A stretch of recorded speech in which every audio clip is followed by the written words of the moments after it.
everybody, welcome back to another episode of Much Ado About Board Games. I'm Melanie, a librarian at the Lone Star College Sci-Fair Library. Today, I'm going to talk to you about one of my favorite games for kids and for adults, Bugs in the Kitchen. So, Bugs in the Kitchen is published by Ravensburger Games. It's for ages 6 and up, plays 2 to 4 players, and it was designed by Peter-Paul Joopen. So let's take a look and see what's inside the box. So of course we have our directions. We have some bug tokens. These are some shields that you'll use if you're not playing with 4 players. We have 1 die. And then the star of the show is a nano hex bug. So this is a bug, they were pretty popular a few years ago. I don't know if they still are, but it's a little bug. So this is the bug that's in our kitchen. It has an on-off switch, and we've had our game for several years, and the original battery is still going strong. It does come with an extra battery as well. And then we have our game board. So you'll notice that on our game board, we have these knives, spoons, and forks, and they all twist and rotate. And at the ends of the boards, we have 2 different traps, is what they call them.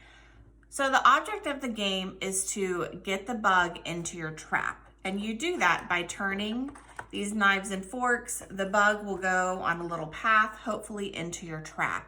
That's one way to play the game, and each time you get the bug into your trap, you will get 1 bug token. The first player to get 5 bug tokens is the winner. Another variant you can play is the opposite. You don't want the bug in your trap, so if the bug gets into your trap and you get a coin, the first person to 5 coins loses. So that's another variation. And as I go through and explain, I'll talk to you about some other ways that you can play to get kids who are younger than 6 years old into this game and to make it something that they can enjoy as well.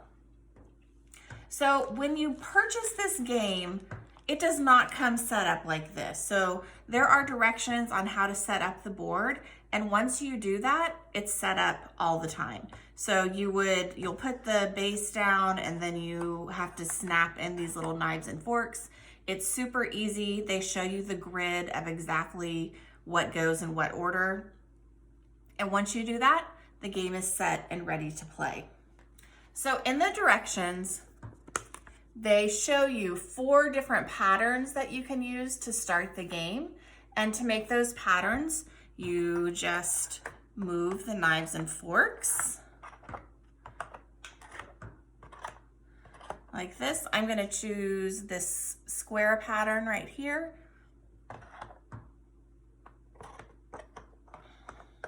This is also great for kids. You can have them start and figure out how to do the pattern. And so now we're ready to start the game. So if you're playing with 4 players, then you would utilize all 4 traps. If you're playing with fewer than 4, it comes with these 2 blockers where you can block a trap. So this would be 2 players. If you have 3 players, then you would just remove one of these traps, and now you have 3 open traps. The youngest player gets to turn on the hex bug and put it in the middle of the board. It does get a little bit noisy, but that's how it moves. And then once you turn this, it's gonna go on its own little path. And, oh, now he's stuck. If at any time the bug does get stuck in the corner, you can just kind of give it a little nudge and help it move on another way. He really wants to get in that trap. Oh, maybe and if he turns over, just ride him back up. So now he's in my trap, and I would get 1 bug coin, and then you turn it off, reset your board, and you start over, and that's how the game is played. So I know you're thinking, well, how exactly do you decide what you're going to turn? So it does come with 1 die.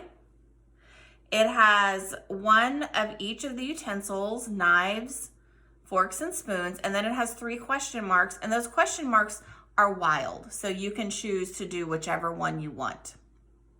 So I would say that the hardest part for some children is figuring out that you have to roll the die as quickly as you can, make your choice, and then go to the next person. So if you have a younger child who you just want to introduce them to the game, help them understand turn taking and maybe a little bit of strategy of what they want to do to keep or get the bug into their trap, you can forego the die and just let them decide on their own.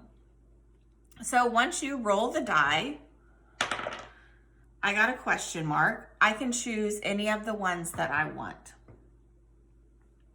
So those are the basics. So I'll just show you kind of what it looks like as the bug moves around. And I can roll. I'm just gonna roll in this corner. I got a question mark, so I'm gonna go for this spoon.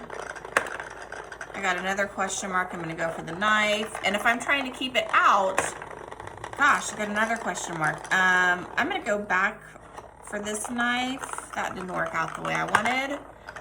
Okay, I'm gonna try to get, I'm getting lots of question marks. Okay. And so it's also fun because your kids or your adults have to kind of figure out, and see now he's just cruising around the board, kind of figure out, it's like a maze. So if something is, and there he goes into the trap. So it's a lot of fun. It's very fast paced, which I like, and I think kids like too because it does keep their attention. This bug is super cool, and it's really just a fun, quick, and easy game for kids who maybe don't know how to read yet. They don't even have to know how to count. All they have to do is be able to watch the bug move these utensils and get it into the trap. So these are the nuts and bolts of Ravensburger's Bugs in the Kitchen. I hope that you and your family enjoy it as much as we have. Thanks for watching, and we'll see you next time. Bye.